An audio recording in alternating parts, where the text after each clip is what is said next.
And we are live. I want to thank our advertisers, ABN Army Surplus, Concealment Solutions, Crusader Weaponry, New Jersey Second Amendment Society, and the Firearm Safety Institute for keeping the show afloat and keeping us going. This is our live recording of episode 265, right? Yep. Okay. Let's see here. Paul, you were being digitally hacked as you said that, at least in my earphones. Okay. Let me adjust my bandwidth.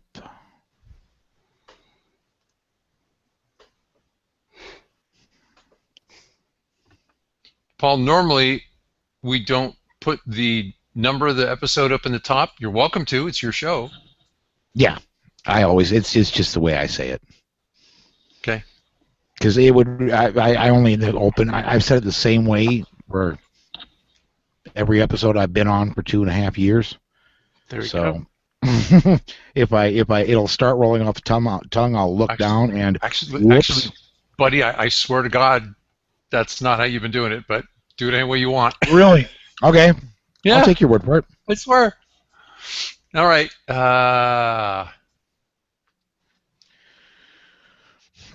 Oh, it's down lower. It's down lower. Okay, you're right. I did change that, didn't I? It's okay. Okay. Oh, Miguel Gonzalez, I believe, is watching us because he just subscribed to us on YouTube. Great. Hello, Miguel. Miguel. And for everybody that sees me and I'm awful fuzzy, it's either that or I turn my camera off. So I'm at home. I don't pay as much as ABN does for their internet, so I have to deal with what I got. All right.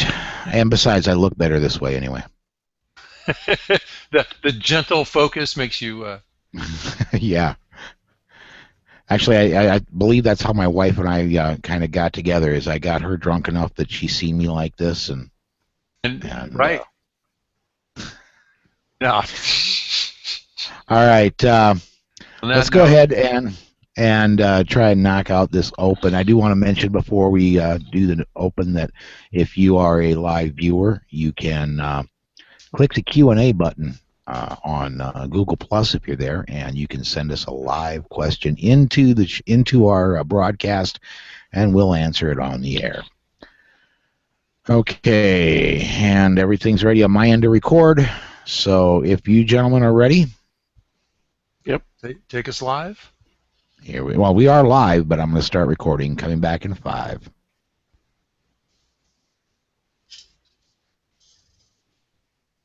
Hi, and welcome to the Polite Society podcast, recorded live Saturday, August 30th, 2014. I'm Paul Lathrop. I'm John Richardson, and we'll talk about self-defense news. I'm Rob Morse, and we have our weekly stories of defensive gun use. So, climb aboard. Strap in. And hang on. Episode 265 of the Polite Society podcast starts right now.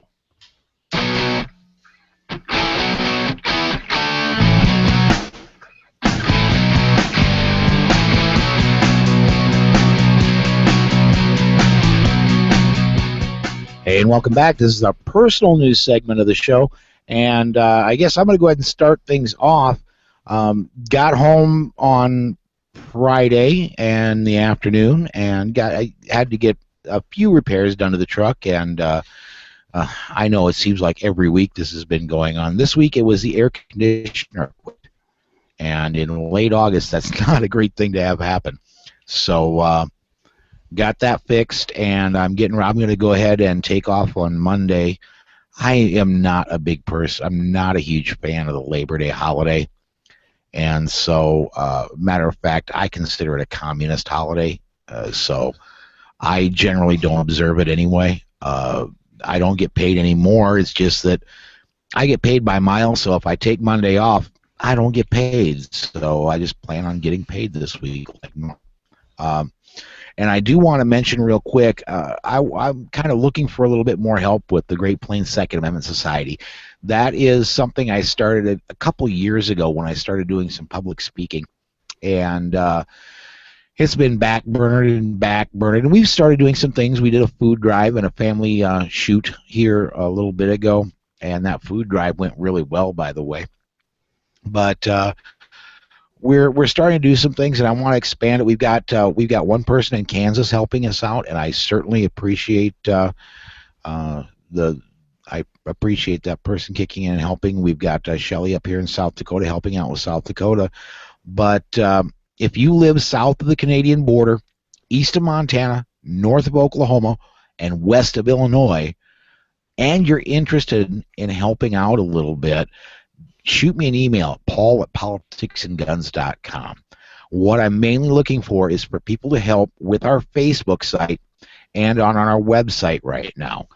Mainly what you'd be doing is just looking for news and doing for the Great Plains what we do on the show here, just really on a more regional level. I'm looking for people from each in that group, and the more you're involved in the Second Amendment movement in your state, the better. Now, these are not paid positions, but if you ask nice, I might be able to get you into the Gun Rights Policy Conference at no charge. You would have to pay for your own room and get yourself there, though. Paul, yes, sir. They give us free books and free meals and a free hospitality suite. There is no charge. Yeah, it's a great deal. There's no charge? No. So you just offered the people that help you, you basically offered them a free glass of water at McDonald's? Yes, I kind of did. Well, no. There's nice hors d'oeuvres. There are awesome hors d'oeuvres. And you have the basis of the Second Amendment library. And a good lunch. Oh, and an awesome lunch. Yeah, and I'm surprised awesome homeless lunch people on don't Saturday. crash the place. So yeah, and that's kind of my mini plug there too. If the Gun Rights Policy Conference is coming up the end of September, just right at a month away. And if you're not registered, get registered. They've got a great deal on the hotel where the conference happens at. Something like just over $100 a night for the room, and the rooms are, if they're anything like the rooms that were in Orlando, man, these are really, really nice rooms. So, and you get to meet, well, the three of us are going to be there, and quite often the people you hear on our show, and a lot of people, we're not quite big enough yet to get on the show up there, and you get to talk to them. You just walk up and talk to them. Alan Gottlieb. First time I ever talked to him, I just walked up to him at the conference and talked to him. So you get to talk with really the movers and shakers in the gun rights community, and I would imagine it's going to be just as big as Orlando, if not bigger now, with everything that's happened in Illinois since they got concealed carry. Absolutely. So that's kind of my catch up. John, what's been going on with you, man? Well, my wife and I took a road trip today down to Greenville, South Carolina. It's about an hour drive, very easy drive. I wanted to go see the recently opened. It opened this spring, Cabela's, and It's not as big as some, but it's still 105,000 square feet. Whoa. Of cool stuff, and it was big enough. And they have their gun library, and there's a lot of really, really nice firearms there. Your $5,000 shotguns and whatever. What I didn't see in the store was 22 long rifle ammo. So. Now, hey, John, do you check ammo prices online?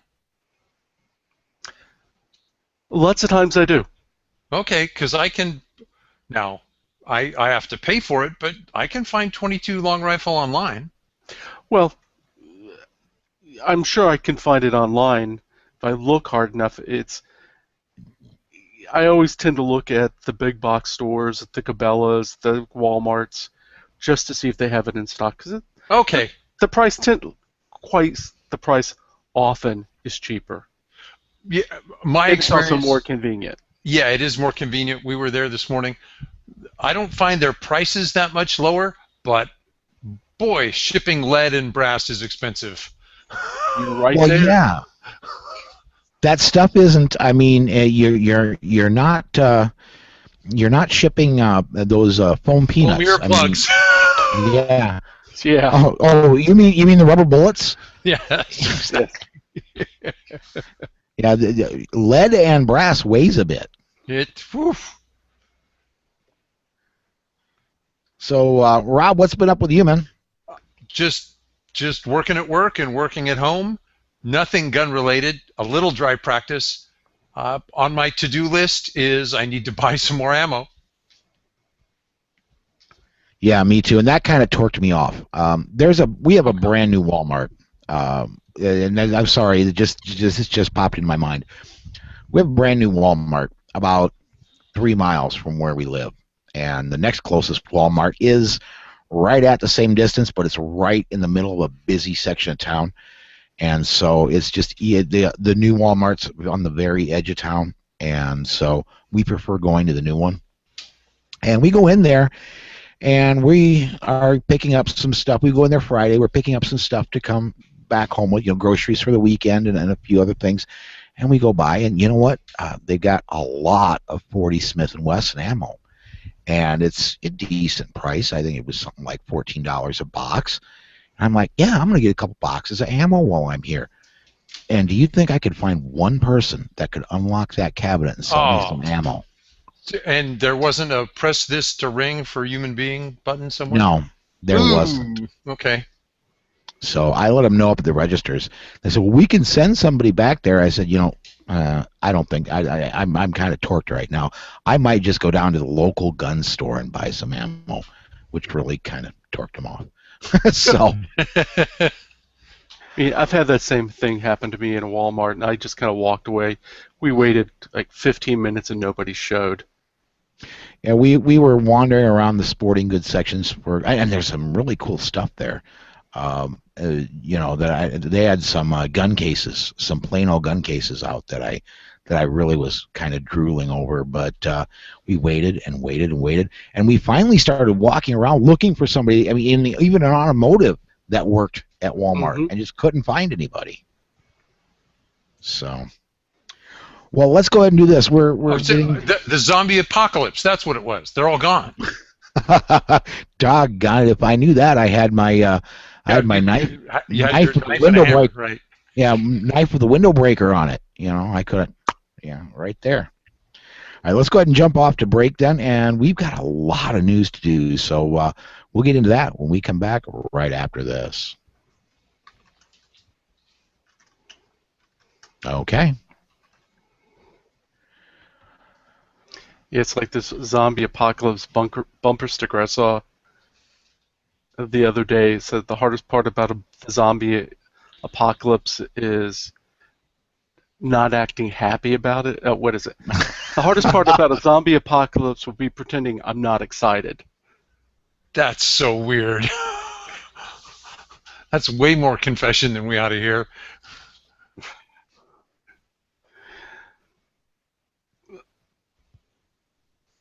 Oh wow! Okay, couple comments on YouTube already.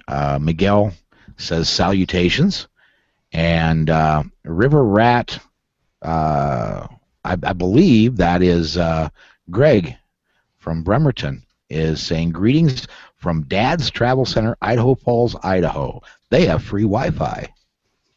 I've been at Idaho Falls before. I have as well. You know that old trucking song, I've been everywhere? I've been everywhere, man. I have been everywhere. It's too true with you. I should say, in the continental United States, outside of New York City, I pretty much have been everywhere in a truck. I've been in New York City, but not in a big truck. Yeah, I'd want to skip that thrill, actually. I've driven in New York City. A car, yes, but not a big truck. Boston's worse. Yeah, I would believe it. I've been to the outskirts of Boston. I've never been downtown. There's a lot of mass holes there. Yeah.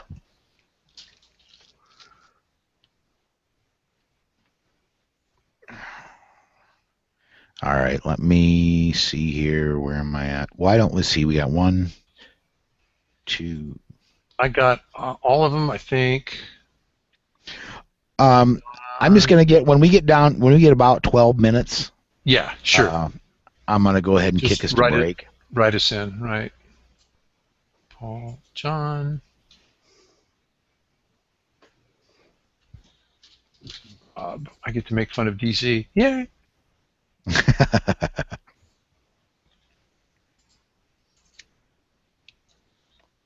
All right, we ready to do this? Yeah, I'm almost at the end, and we know we're stopping before then. So, okay. Okay. All right, here we go. Here we go. Back in 5. Hey, and welcome back. This is our news segment. I'm going to go ahead and lead us off. First story, it should surprise no one that Governor Chris Christie of New Jersey has publicly stated that he doesn't plan on intervening in the Shaneen Allen case until after it has been completely adjudicated. Christie is quoted as having said, "I don't like to intervene in the judicial process until the judicial process has an opportunity to work its way through," he said. "I think then and only then is it appropriate for a governor to consider action." Now, my own editorial comment is that now is not the time for us to let up. Let's keep pouring the pressure on Christie and the other people who have bearing on this case. The number for Chris Christie's office is area code 609-292-6000. Now, he may not like to intervene, but if he wants to become president, this is a long legal process that's going to go well, I believe, into they're going to start really running for president here in the next few months. We need to put pressure on him. If he wants to not be knocked out before it gets started, he needs to do something. Well, and he needs to talk to his attorney general and this county prosecutor. That's right. Exactly. That's what we're wanting. We don't need him to pardon her right now because there's nothing to pardon. If he just leans on his prosecutors, that's all that has to happen. Yeah. You know, Ms. Allen's lawyers originally hoped to raise about $25,000 through donations. They've raised that and more. There are also many thousands of dollars raised to put up billboards calling out the local prosecutor and asking why the Atlantic County attorney chose to prosecute a single black mom who had no prior convictions. She could serve up to 11 and a half years in a state prison. Yeah. You know, we've had Frank on, Frank Bimingo on to talk about this, and I know Tom Gresham of Gun Talk is helping out with this, but on his show. But yeah, the New Jersey Second Amendment Society is raising money for those billboards, and if you would please go over to their site at nj2as.com and help out there. That if you financially can, that would be where I think your financial help would work, but I really think we need to be calling these people and putting pressure on as well. You know, your dollars, of course, that helps, but call, and be polite, be professional, but call. You can donate at saf.org as well. Very cool. Yes. Either way.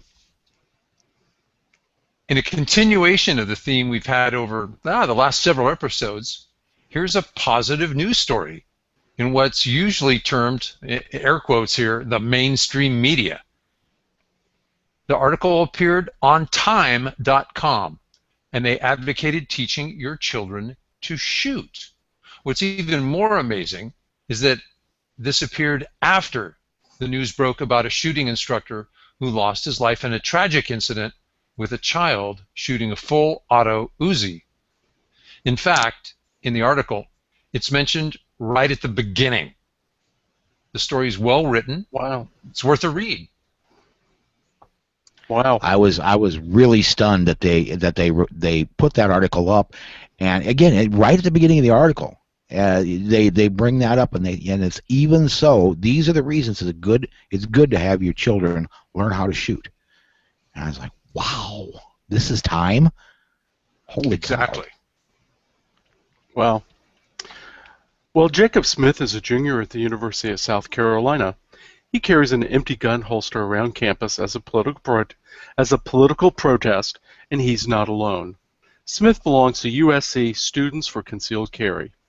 Unfortunately, there was a minor crime wave on campus to fuel their cause. Less than a week ago, the university says a student was held at gunpoint at the Horseshoe, taken to an East Quad dorm, and forced to give the suspect money. Over the weekend, a gunman was reportedly spotted near the Russell House. More recently, a 19-year-old was the victim of a strong-armed robbery. University President Harris Pastides has promised more patrols of uniformed and plainclothes officers, as well as more security cameras and call boxes on campus. However, Jacob Smith, who is also in the U.S. Navy, proposes another solution. He wants the law changed so students could defend themselves. Amen. Hope he's successful. You know, I've been to the University of South Carolina campus in Columbia, and it's adjacent to downtown. I mean, it's not in a bad neighborhood, but it is surrounded by the city. It's not in a nice pastoral area. It's a beautiful campus, but yeah. You know, there a police officer in the Bay Area put it to me this way. He goes, Rob, every place has roads. Everybody can get everywhere. You're not isolated and alone. Yep. Well, the inside of jails are kind of safe. You and I have a whole that word safe. It doesn't mean what you think it means. There's no. You're not going to get shot. There's no guns there. You'll just get stabbed with a shiv. Get stabbed, mugged. No, I'm still not going for it. Okay. But all right. School's starting, and going back to the college campus, July 1st was the first day that Idaho citizens with an enhanced permit could carry concealed on the campus of Boise State University. Students have started to show some interest in taking the classes necessary to obtain an enhanced license. Idaho has fairly unrestrictive carry restrictions for an ordinary concealed carry license.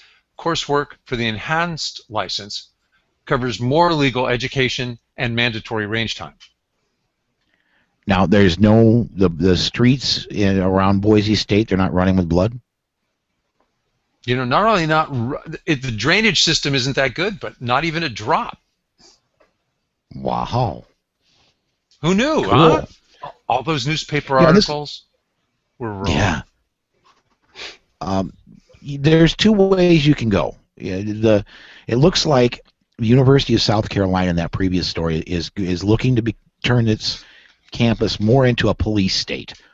More police, both plainclothes and patrol officers, and Idaho is going the other way and allowing more people to defend themselves. I know which school I'd like my grandkids to go to. Exactly. Well, a petition is being circulated, and it kind of piqued my interest. It got posted up on my Facebook wall. Greg from Bremerton actually posted it. A group of small business drivers is circulating a petition that drivers be able to carry in order to defend themselves. It says in part that the current patchwork of laws from state to state interferes with interstate commerce. It's an interesting take. Now, I don't believe it as much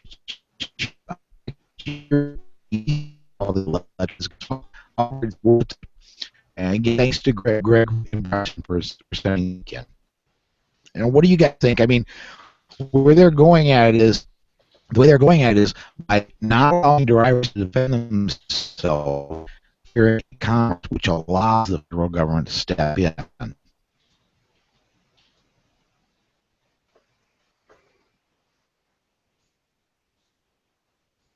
Hello. You kind Can of. anybody hear me?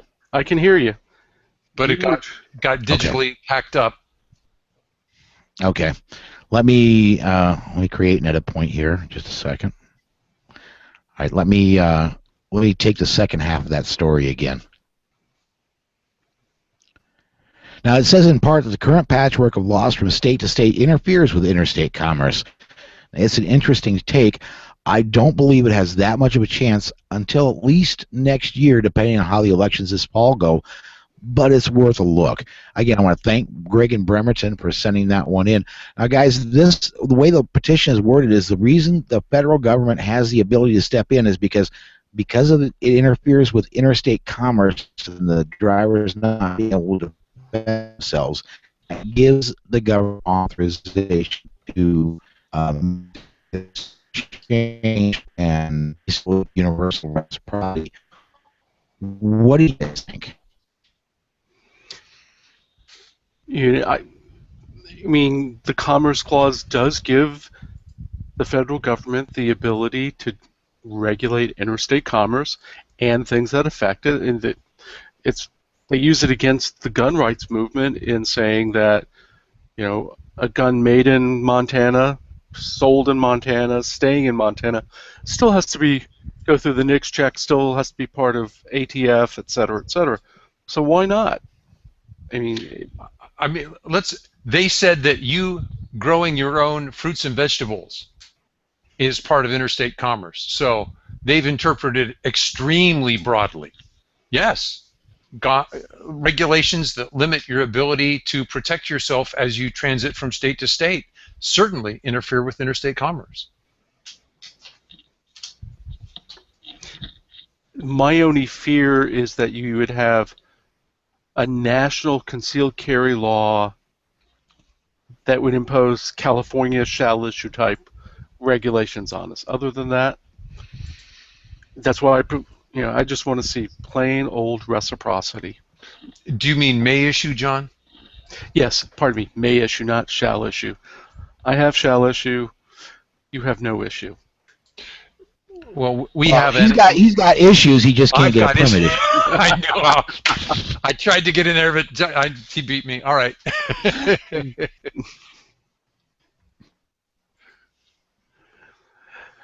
Well, voters in Castle Rock, Colorado voted to take gun restrictions out of the hands of politicians and appointed city managers.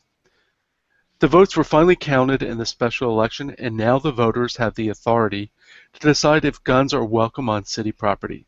From now on, only a public vote can enact a ban on open carry in Castle Rock. You know, that's how it should be. It should be citizens and not bureaucrats or politicians making that sort of decision. Amen. Now, talking about votes, I live in California. The California legislators narrowly defeated an ammunition registration bill, and it lost by the slimmest of margins.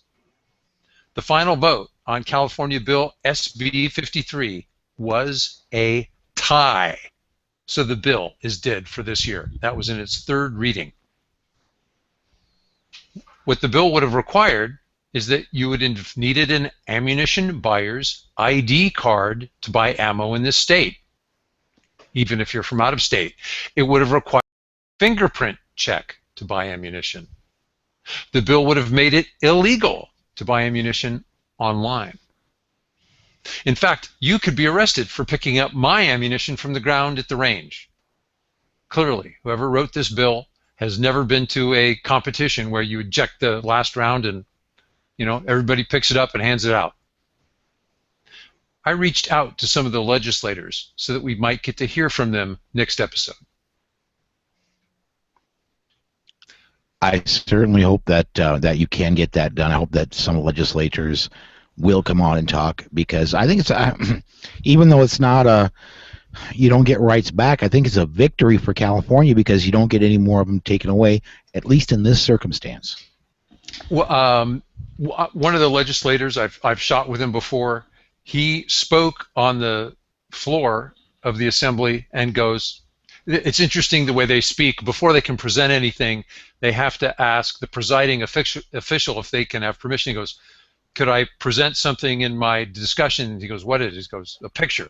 So he pulls out this poster board where they went and they printed out all the emails they got.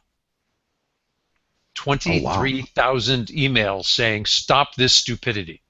And he goes, I know what my email inbox looks like? Has your staff told you what yours looks like? You know, you might want to ask them. I want to have him on the show. Good luck getting him on. I certainly hope he can come on. And hopefully he'll be on the weekend show so I can talk to him. That sounds like, somebody I'd like to talk to. Well, let's go ahead and do this. We got a break coming up. Let's go ahead and do that. And then we've got more news when we come back. Hang on, everybody. Right back right after this. Miguel said, Miguel made a comment on YouTube, Cylon attack. Apparently my audio was digitally crunching really bad.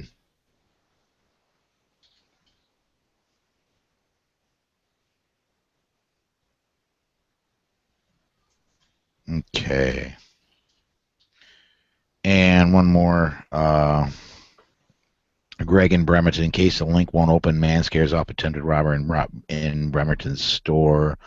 Would-be thief gets away empty-handed. Oh, we did. Greg, we talked about that. That show released this morning. They talked about that on the show they recorded on Wednesday, and I got that put out this morning. So, in case you haven't downloaded it yet, that show, and we gave you credit for emailing that in to us. So that show is live and can be downloaded right now. Okay, are we ready to, and this is going to be a fun one to edit because I think I'm going to have to do a hybrid and download you guys' audio off of YouTube because you guys are breaking up for me, and I have to have you do my live audio from what I'm recording here. So it could be a very late night for me tonight. Ooh.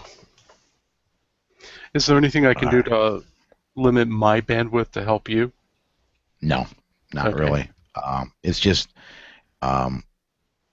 the audio compression. My internet apparently, I don't know. Maybe Susan's in the bedroom. Maybe she's watching Netflix or something. I don't know. Okay, I turned off my video thinking that might help. We'll see. It can't hurt.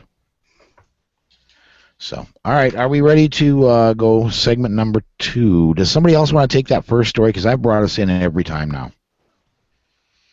Sure, I'll just trade you with we'll just trade stories. I'll do that when you do the next one. Okay.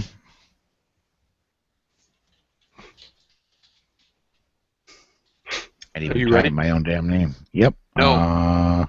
Got to finish down here. Okay. John, Paul, Ringo. George and Ringo. Hey, who gets the quote? Paul, John. Oh. John, Bob, John. I gave you the gun quote, John. Okay. And I'll have Paul take us out. Cool. Now we can. It says break in here somewhere, right? There we go. Okay. In 5. Hi, and welcome back to the second half of the news segment of the Polite Society podcast. A tragedy happened in Omaha this week when a member of the film crew for the TV show Cops died after being shot while filming for the show this week. Bryce Dion, a 38-year-old sound engineer for the show, was fatally shot while helping to film a police response to what appeared to be an armed robbery at a Wendy's restaurant. The Omaha World Herald reported that the film crews for the popular TV show wear bullet-resistant vests while filming. Unfortunately, a vest was not enough to stop the tragedy this time. Yeah, I gotta admit, I watch Cops from time to time, just because I'm flipping channels and there's nothing else on, man, I'm kind of surprised with everything that goes on. That kind of thing hasn't happened before. I feel bad for this guy and his family. Getting. Well, with there's a bill before Congress that would not even let him have that bullet-resistant vest. Oh yeah. Good point. Yeah. Yeah. Police and military only. Do we know whether he was shot by police or by the criminals? Yeah. The criminal in this case was holding up the Wendy's with an air pistol. That 30 means rounds. It wasn't the criminal. Yeah. 30 rounds were fired. More than 30 rounds were fired by multiple police officers, and the holdup was being done by an air pistol. So it's pretty certain that unless there was a good Samaritan somewhere that was trying to help out with their own concealed carry gun, I'm pretty sure it was a police round that. And I feel bad for the officer. I mean, every officer there has got to wonder, man, was it my round? Well, he should. It's pretty clear the criminal didn't fire first. Yeah. Yeah. Well, the next story, you might remember that outdoor signs promoting firearm safety were taken down by the city of Phoenix. Later, the city lost a court case against them for violating the free speech rights of Train Me Arizona.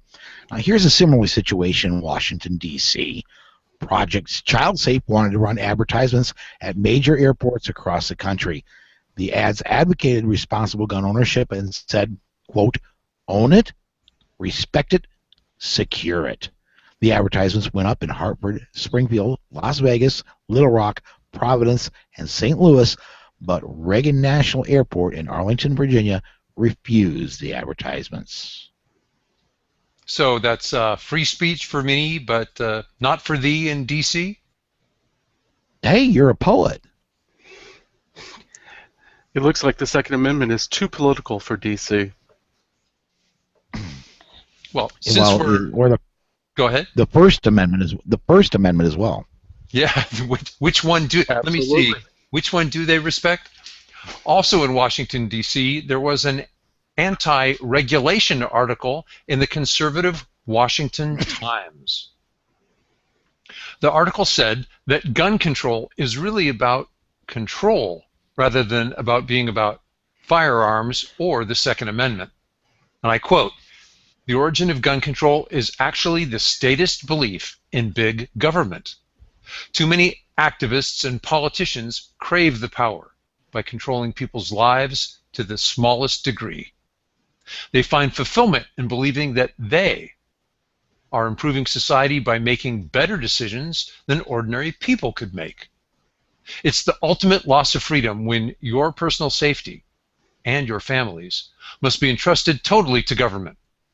Millions of Americans are saying they don't trust government to protect them. That is why they insist upon the right of self-defense, free of government threats to restrict or remove it." Close quote. Now, I put this in here for a reason. The article is by former Congressman Ernest Istook. Well, former Congressman Istook gets it. I don't know whether or not he's going to be at the Gun Rights Policy Conference, but I sure would love to hear him speak there. He belongs there. He does. And if he's former congressman, any chance he might become current congressman again? We need more of those. Or maybe senator. Well, yeah. Do you remember how Alan was running articles in the, was it USA Today in the Washington area to point out stories of defensive gun use? He goes, "Hey, bureaucrats, learn something about what life looks like outside the Beltway that your newspapers won't cover." Well, this senator wrote an article for the Washington Times. Awesome.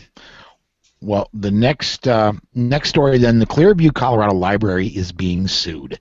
The library asked Erica Sattler to leave the library after another patron spotted her carrying a handgun and complained to the library staff member. Erica Sattler has a concealed carry permit, but the library has a policy of prohibiting weapons of any kind except those carried by law enforcement. Rocky Mountain gun owners, the gun rights lobby that was instrumental in recalling 2 state senators last year, is bringing suit against the library. You know, the smell of bigotry is pretty strong in the Clearview Library. Yes, it is. Yep. You know, there are 23,000 firearms regulations in the United States. Law professor Eugene Volokh came up with a list of laws that he thought were both abusive and vulnerable to legal challenge. The restrictions on concealed carry in public topped his list. You know, they affect 50 million people in California, Washington, D.C., Delaware, Hawaii, Massachusetts, New Jersey, New York, and Rhode Island. Yeah, we got our work cut out for us, and I was looking at that list, and I was really glad to see that one of the things on there, and this is kind of a personal pet peeve of mine, is it was down towards the bottom, but those that have been convicted of nonviolent felonies in many places cannot ever get their rights back, and that's the only civil right in the first 10 amendments to the Constitution they can never get back. Mm. Yeah. We've got our work cut out. Paul, we may have to go up to 3 podcasts a week till we fix all that. Ooh.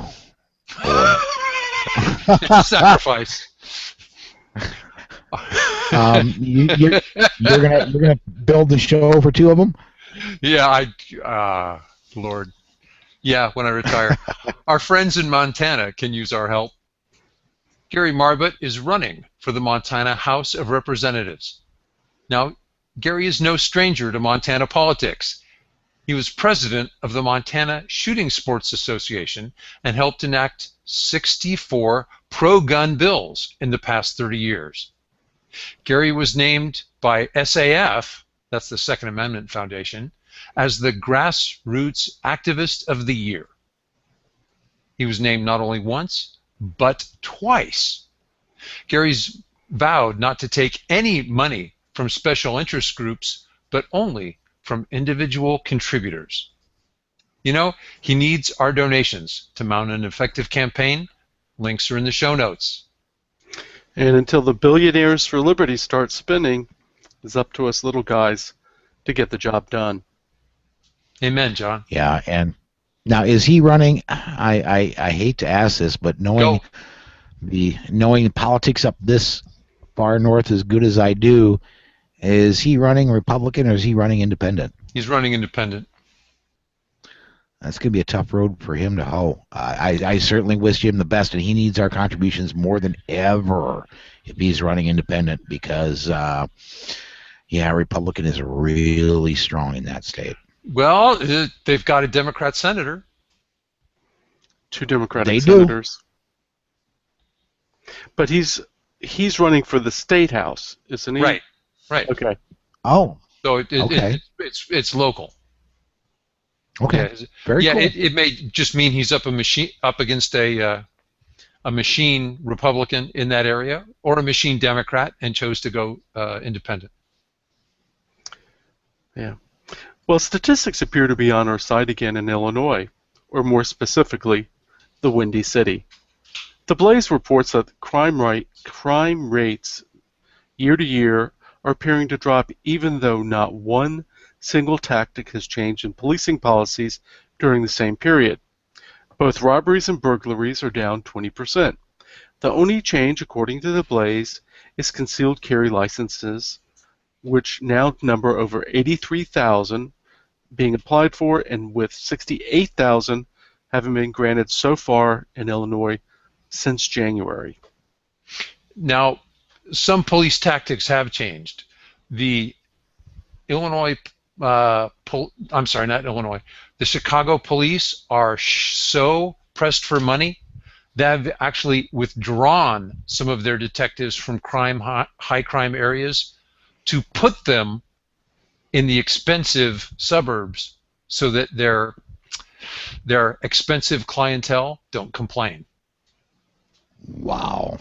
Yeah. Now, I would like to point out that early this year we had a similar story, and we cautioned you not to become too optimistic that it had been a really horribly cold and brutal winter. And sure enough, when the summer rolled around, we started seeing murders and shootings up again in the Chicago area.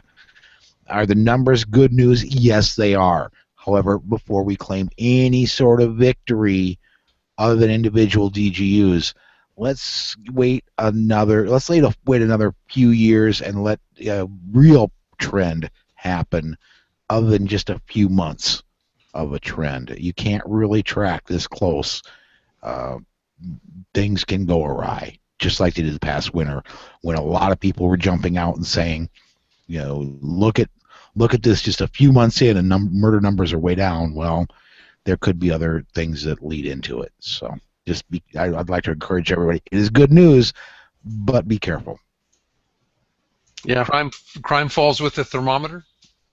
Oh, it certainly does. Absolutely it does. Well, here's a message for all of us. We all need to follow the 4 safety rules all the time. A U.S. Border Patrol officer had a negligent discharge at their headquarters in Marfa, Texas. Agents and staff searched the El Cosmico Hotel and campground next to the headquarters looking for damage. The agency said the negligent discharge took place during a training session. So federal agents don't have superpowers with a firearm? They're not bulletproof, and they're not even fumble-proof. All 4 of the rules, all the time. Absolutely. Our gun quote of the week comes to us from Roger Sherman of Connecticut. It is a privilege of every citizen, and one of his most essential rights, to bear arms and to resist every attack upon his liberty or property by whomsoever made. Sherman he made this during a speech in 1790 to the U.S. House of Representatives. He was a signatory to the Declaration of Independence, the Articles of Confederation, and the Constitution. Translation, all enemies, foreign and domestic. Hang on, everybody. We'll be right back right after this. Awesome. I just hope because you guys are breaking up in my ears. I'm hoping that the YouTube download is good on your end, because I'm, of course, perfect on my end. So yeah. I think we'll be able to make a good show out of it. Hey, good. John, who did you interview? Chris Peterson of PTR Industries.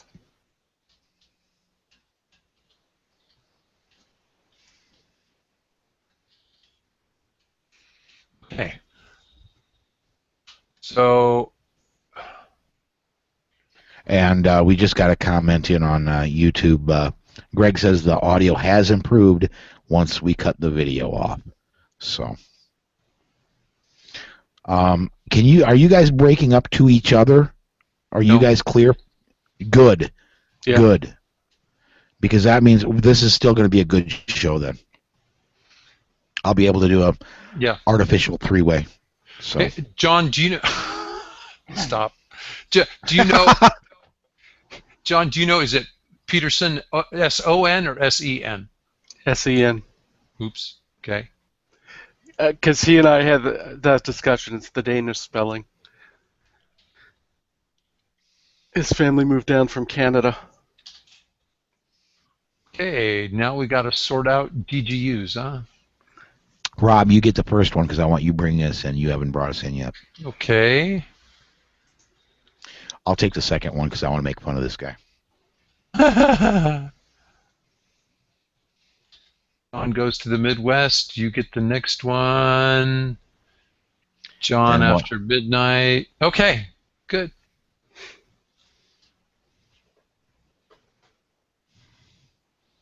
And then Rob, I'm going to give you the we have. Oh, okay. I'll take it. That's fine. Okay.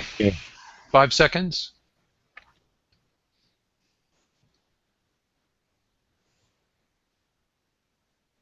A man tried to rob a Dairy Queen on the south side of Albuquerque, New Mexico. First, he threatened the cashier with a gun through the drive-through window. He demanded money from the till. The cashier gave him the money, and then the cashier hit the floor and ducked behind the counter. Well, the thief wasn't satisfied. He waved the gun around and demanded more money. That's when a different employee fired at the robber 5 times. The thief was struck at least once and died after being transported to the University of New Mexico Hospital. No restaurant employees were injured during the incident. No other suspects are at large. Police do not expect to file charges against the store employee for firing in self-defense. Now, we say no one was injured. Can you imagine having your ears unprotected for 5 shots inside a tile-lined room? Ooh. Yeah. And that hurt. I'm gonna reserve judgment on nobody was hurt, because losing your job would be an injury to me, and I'm afraid I hope this guy doesn't lose his job. Absolutely. I'll agree to that. And because I cannot resist the pun, the robber just didn't expect a blizzard of lead. You're right. Oh, I like that. I like that. Well, our next one is a strange DGU out of Houston. A homeowner had his home broken into 4 years ago, and he said he was just getting his sense of security back. Earlier this week, he was in bed, and the doorbell rings, and rings, and rings, and then came some really loud knocks at the door, and then someone trying to kick the door in. Now, the homeowner was on the phone with 911 and had his handgun. When the bad guy did break in, the homeowner ordered him to leave and then ordered him to stop advancing. When the intruder did neither of those things, the homeowner shot the intruder. This guy falls down and immediately begins crying, begging for his life, and then asking to call his girlfriend. The last report, the hospital, the bad guy was at the hospital. No word on whether he was able to call his girlfriend. I just see a note here that we did cover this one on Wednesday. I apologize, but I really wanted to cover this one anyway. Yeah, because I want my mommy or maybe my girlfriend or anybody to give me a hug. You know what? Exactly. The guy was out on parole. So if you wanted to be around your friends, committing another burglary was probably not the way, unless he's got friends inside. Unless you got really cuddly people inside. Shame on me. I'm sorry. Don't drop the soap. Yep.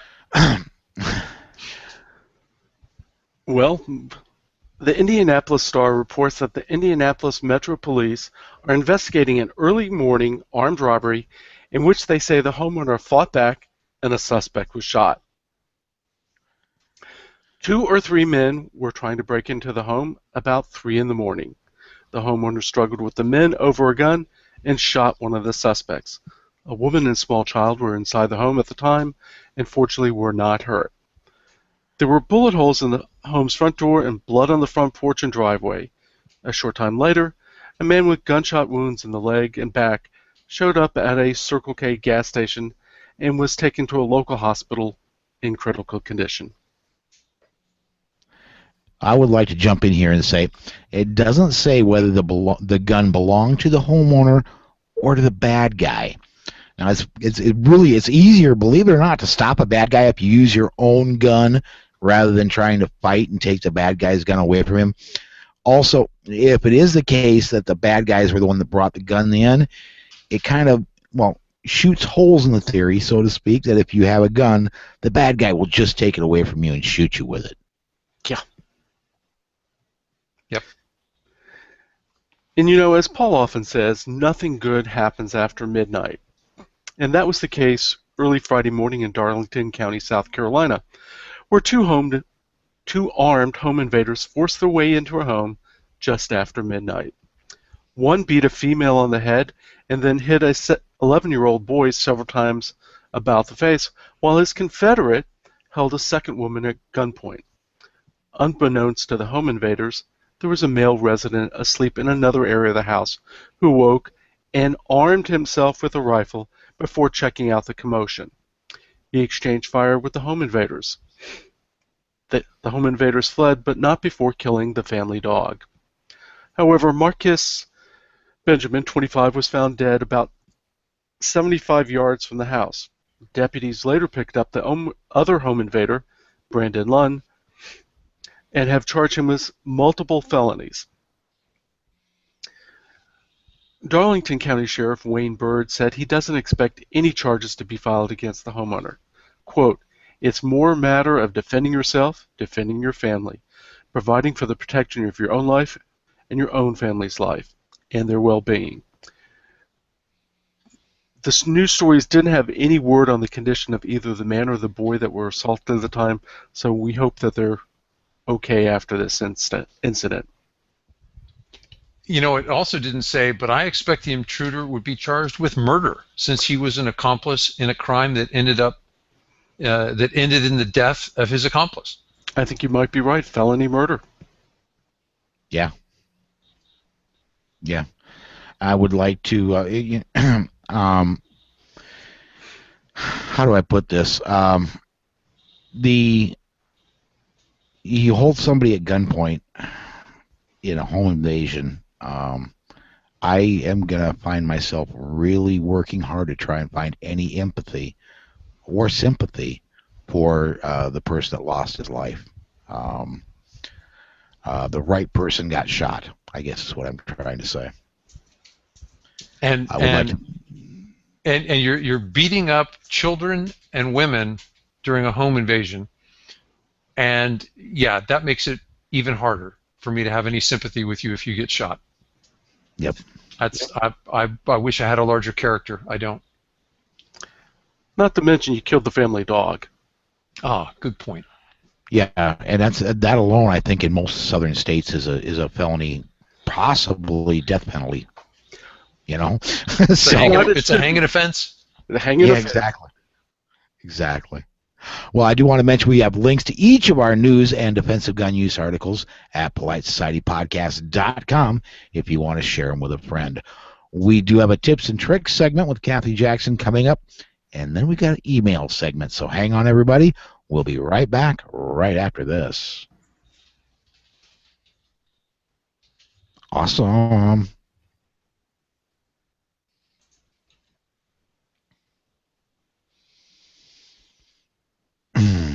John, I'm guessing no, because I don't see it here. Do you have anything about your blog you want to talk about?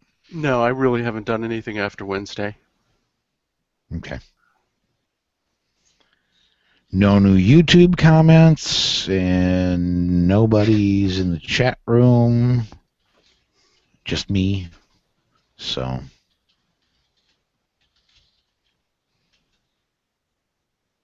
I do want to make a change, guys, and I should have mentioned this off the air, but yeah, if the people listening to us on the YouTube are cool, yeah, I don't care if they hear it.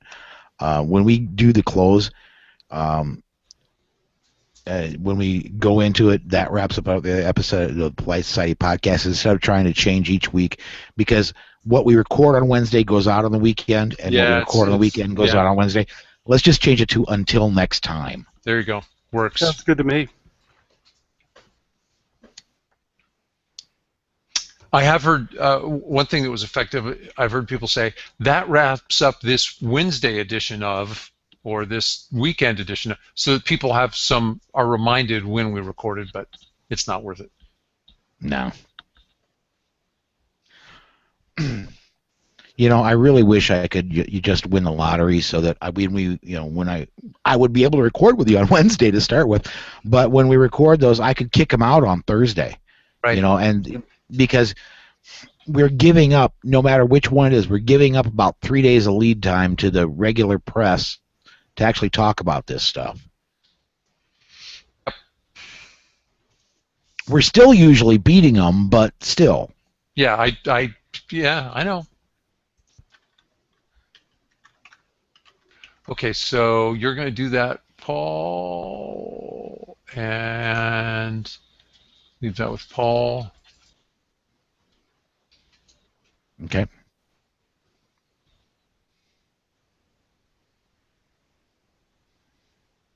Great. Ready to hit it?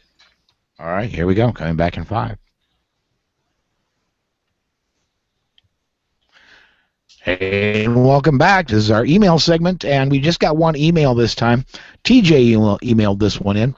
He says, "Hey, Paul, you guys have probably solved it by now, but here's proof that you could get double rounds of a 1911 in a 40. The XDM holds 16, so if that is double, you add the +1, it would throw off the double claim a little, but it would still be able to be the same as a 1911 with 1 reload. Or you could go with the same logic it seemed like you were going with and use a 9mm, since it's still mostly the same, and have 19 + 1 in the XDM. Thanks, Paul, TJ." Well, thanks for emailing that in, TJ. I don't own an XD myself, so I wasn't aware of that. But yeah, and my point in the whole thing was, you get nearly double the rounds in a standard striker fire, and so less reloading. But and I had a conversation with on Facebook with Greg from Bremerton, who I think is still listening. But we had a little back and forth about that today on Facebook, and I'd like to just point out to everybody, because I've gotten a few comments and snide comments here and there, which is really cool. But no, I don't hate 1911s. And if you love 1911s, you want to train with your 1911, okay, cool for you. I'd rather you have a 1911 than a 32 auto or a 25 Jennings, or they're better guns than any of those. Just for me, I'm just not a big fan of the 1911. We've made a lot of improvements since then. Well, Para USA makes their 14-round 1911, but it uses a double stack. Well, and I'm trying to remember the name of the manufacturer, but the first time I went to SHOT Show 2 years ago, they had the double-barreled 1911. Oh. There's something for you. I remember that, yes. Oh, that's scary. They were Russian. Oh, wow. And that thing, I don't know I don't know how thick a double-stack 1911 is, but it's going to be thicker. The double-stack 1911 is going to be thicker than my Glock is, because the 40 is a thicker round, or the 45 is a thicker round than the 40. Well, trying to hold. Yeah, go on. Trying to hold that double-barreled 1911. This guy swore, the owner of the company swore to me it could be fired with one hand. No way. Yes. No way. No. My finger would barely touch both triggers at the same time. And the whole thing with that is, because the slide, if you touch one trigger off, the way the slide was manufactured, I'm pretty sure both rounds were going to eject anyway. Yeah. So you might as well pull both triggers at once, and if you don't have the blowback from both triggers, it's going to cause feed issues, and they've never been at media day at the range with that. And there's a good reason for that. But talking about that 1911 versus, and I'll call them a modern striker-fired firearm. Bob Mayne said you had to marry either platform to get used to it. I'd say, be more comfortable, overcome the disability of the the trigger on the striker-fired guns, and overcome the safety on the 1911. They're not universal. Neither is a universal platform. Absolutely. I would like to mention, because the idiot I have building the shows, me. Has forgotten, and I just now realized it. We have an ad that we run, selfishly for me, because I'm the one that's hosting the class for Bob Mayne and Ben Branham coming up in May of next year. Please go to Handgun because it hasn't run in the past couple shows because I put it in the wrong folder in what I used to build the show.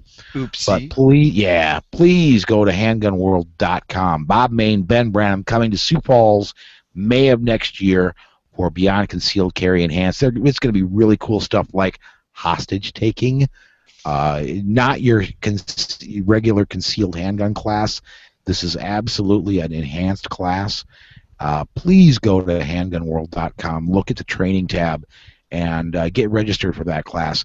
Up until January 1st, this regularly a $350 course, $300. You save $50 if you sign up this year. Please go check that out. So we got the email pretty well covered. Rob, this is a point where I normally ask you, and I really I love the name of your blog, but I have a hell of a time saying it. Do you have any posts in your Slow Facts blog you want to talk about? I do. I live in San Diego County. We have a May issue sheriff, and I reported on the unusually large number of disarmed victims in San Diego County. The article went out on Clash Daily, it's out on AmmoLand, and it's at my blog. Very, very cool. Well, that does wrap up another episode of the Polite Society Podcast. Until next time, everybody. Stay safe. Be aware. And we'll see you down the road. And I left my music box. Uh-oh. So outro music isn't going to run. Sure it will. Through the miracle of editing. Yeah, sure, exactly. There it goes.